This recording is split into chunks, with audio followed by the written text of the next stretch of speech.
Hey everyone, welcome back to the channel.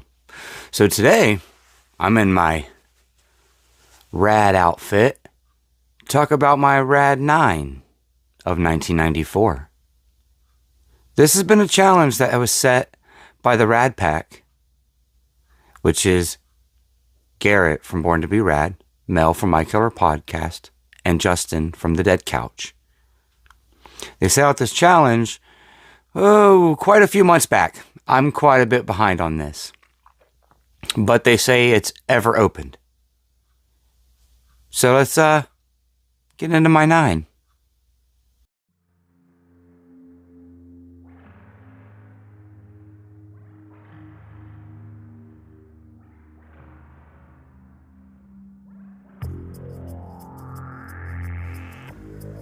Hello everyone, my name is Jeff, and welcome back to my channel, John Doe Juggalo.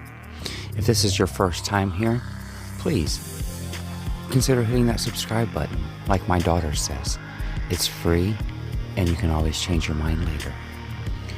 If this is not your first time here, welcome back.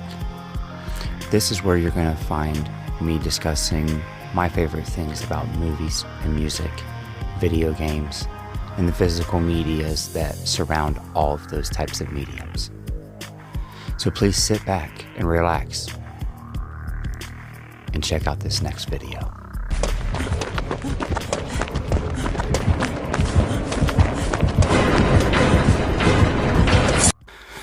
So yes, this was a challenge that was put out by the Rad Pack, and I will leave their channels linked down below. They all three have their own individual channels along with a collective channel where they get together about once a month or so and do a topic that's all-encompassing for the three of them. So if you see here, these are movies from 1994. They did not make my 9. Those are more or less my rad recommendations from 1994. They didn't quite make the list. My list is just a little bit different than other people's. I don't really like to rank my things and give them an order per se. So mine is going to be ordered in the fashion of this whole challenge. I've been watching all of the different videos of all of the different channels that are doing the challenge, and I've decided to pick movies that I haven't seen very much on other people's lists. So I'm going to start with the more common ones that I've seen on pretty much everyone's list. Some of these were seen on other people's lists. Some of these are people's favorite movies from 1994. And I like them too. Thus, I would not have them in my collection. But they don't hit as hard as these other 9. And the reason why I do the quotations is because of number 9. We're going to roll right into it. 1994 was the year of Jim Carrey. Anyone that was around in 1994 and watched movies knows this. It was a very common thing to see a Jim Carrey movie that was a comedy in 1994. So I'm going to start off my number 9, and I'm going to give the spot to the entire Jim Carrey lineup. And I'm going to have to do that mainly because I don't have my favorite of the 3 on physical media at all. I don't have The Mask, but I do have the other 2, and that's going to be Dumb and Dumber and Ace Ventura: Pet Detective. These movies, along with The Mask, really set a bar for Jim Carrey. So my number 9, the Jim Carrey stack. Like I said, that's a little bit of a reach. It's the only one I reached with on this. And that's just because it's really hard to choose one. And if I had to choose one, I don't even have the one to choose. But they're all 3 pretty darn good. And the next one on the list, now, it's one of the best movies probably of all time. That's why I say that I really didn't want to do my order in ranking, because on any given day, the ranking could change for these. But that's going to be Forrest Gump. I mean, if you truly love films, you cannot say that this is a bad movie. This is just about the perfect movie. It has a little bit of everything you need in a movie. Love, war, growth. So just a great one. Just another great one. Like I said, that's going to be my number 9, my number 8. And like I said, these numbers don't really matter. They're not in an order in which, except for, I feel like as I go down my list, they've been seen less on other people's lists. So for the next one, if you like vampires, you absolutely have to like this movie. You just have to. And that is Interview with the Vampire. Based on the Anne Rice book. This has like such a packed cast. You got Tom Cruise. You got Brad Pitt, Antonio Banderas, Stephen Ray, Christian Slater, and a very young Kristen Dunst. Such a good movie. I recently rewatched this. I actually rewatched quite a bit of these before I decided to make this video, but I recently rewatched this not that long ago. Such a good movie. All right, and for number 6, we're going to go with maybe one of the first R-rated movies that I absolutely loved. I say one of, but it wasn't the first, but it was one of. And that's going to be Quentin Tarantino's Pulp Fiction. Another movie. 1994 is packed with these types of movies that if you love film, you must see this. The 94 is a lot like that. 1994 is a lot like that. So, and this is another one with a stacked cast. We got Samuel L. Jackson, John Travolta, Uma Thurman, Harvey Keitel. I mean, just a whole bunch of people that really just become regulars in Quentin Tarantino's movies throughout the rest of his career. Because this is an earlier movie of his. Such a stacked cast. Such an amazing film. This is when films it wasn't normal for films to be as long as this one. And for my number 5, we're going to go with another great R-rated classic from 1994. And this is another one of those films where it seemed like there's like this meme, and I'll pop it up here if I can find it, where it says dad's trying to be cool in the 90s, so they let their kids watch these R-rated action movies. And this is one of them, and that's going to be Speed with Keanu Reeves and Sandra Bullock. Wow. What a banger of a movie. You also got Dennis Hopper in this being like, I don't know, one of the best villains of an action movie you could ask for. Just straight perfect. This is technically a Disney release on the 4K. So Disney owns this movie now, but man, this was when 20th Century Fox was firing on all cylinders, because they did this, and then they did Independence Day soon after, like a year or two after. They were just making some really good movies, and this is of no exception. One of my favorite movies of all time. And my number 4 is probably my favorite animated movie of all time. It came out in 1994, and I mean, of course it did. This is a list for 1994. But it feels like it's one of those classic Disney staples from like the early age of Disney. Like the classics, like Snow White and Cinderella. It fits that category, in my opinion. And that's going to be The Lion King. This is just such a great movie. They had a wonderful voice cast in here, including the late James Earl Jones, the voice of Darth Vader and Mufasa. This is just such a great movie. It doesn't the runtime is perfect. It never overstays its welcome. I mean, I've been watching this movie for 30 years on the regular. I've watched this movie on pretty much every format now.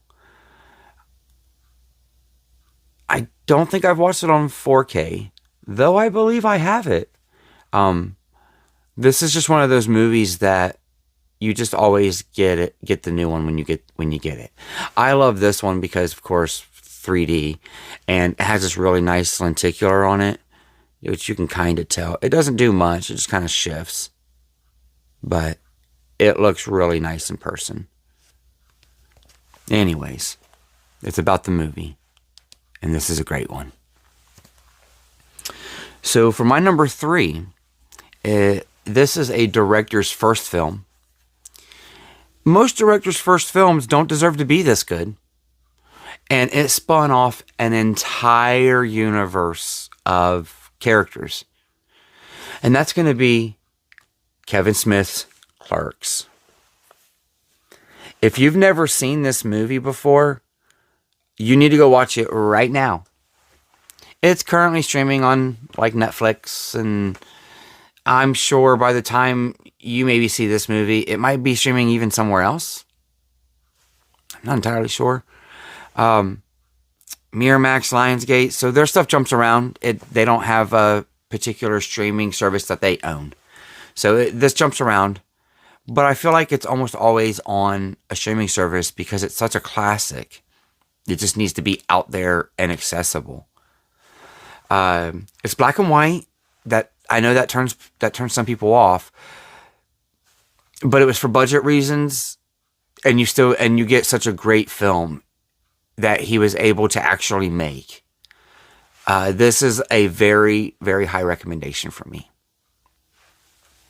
So the second to last on my list, like I said, this is not an order in which I like them. This is just one that's not talked about nearly enough. And it is a remake, sort of. It is a movie of a classic TV show. And they did this a handful of times in the 90s. Because they did it with Leave It to Beaver as well. And a few other times. But the one that I'm talking about is The Little Rascals. Wow. What a great movie. Universal, where's our 4K of this? I believe this has a Blu-ray, and I'm just stuck on the I haven't upgraded it train. But Universal, come on, a steelbook with a nice slipcover, like they do. They could do something nice with this one. It could have, like the kids on it, and when you take it off, just the dog's by himself, or I don't know, something like they could. I don't know, but this is a great movie. I mean, they have the race car scene in it. They got the dollar bill and the ducks and the woman hating man club or something like that. It's been a little while since I've watched it. I watched it maybe closer to the beginning of this year. I showed it to my 4-year-old and he absolutely loved it. That's how I know this movie deserves to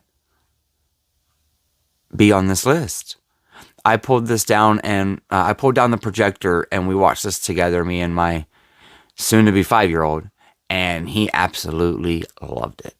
So this is a 1994 classic. And for my number 1, Rad 9 of 1994, I'm going to go with a sci-fi classic. I absolutely love this movie. I seen this movie on a handful of other 1994 Rad lists. But everybody has their Star Treks and their Star Wars. What I have is I have my Stargate. It spawned not 1, not 2, but 3 TV shows from this one movie. 3 TV shows, mind you. It has Kurt Russell and James Spader in it. And wow. Some of the CGI, I mean, it's been 30 years. 90s CGI isn't the best, but I actually find that a lot of 90s CGI is still easier on the eyes than today's 2024 CGI. Sometimes the 2024 CGI, they try too much and it distracts me. The thing about the CGI in this is that you just know that it's CGI, but it doesn't distract you. It's like, okay, well, how they used it, it's fine. It doesn't take you out of the moment. And like I said, this movie's a classic. This is a sci-fi classic that every movie lover should see. So there you have it, y'all. My Rad 1994 Rad 9 list is this stack right here. These are my Rad 9 of 1994. And yes, there's more than one, and there's more than 9 in this stack. And we have our honorable mentions over here to the side. I didn't really want to spend a lot of time naming these off. You can see what they are.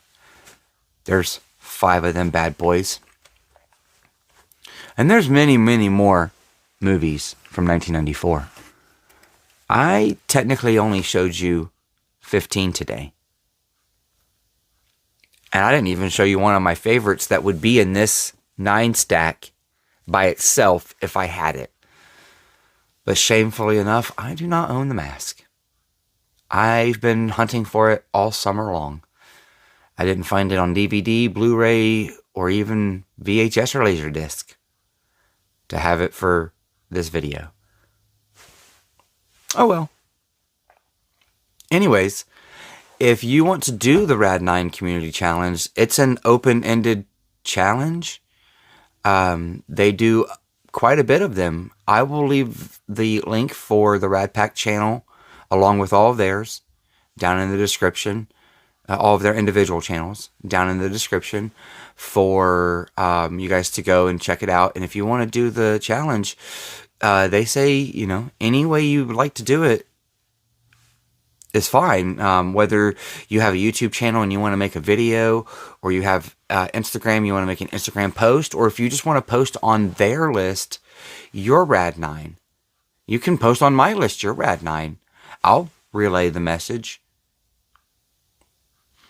But if you guys hung out for this slightly different video from me today, I really do appreciate it. Remember to hit that like button. That helps out the algorithm quite a bit.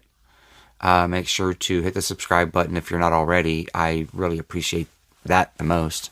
And then hit that bell notification so you see when I make other rad content. And until next time, later.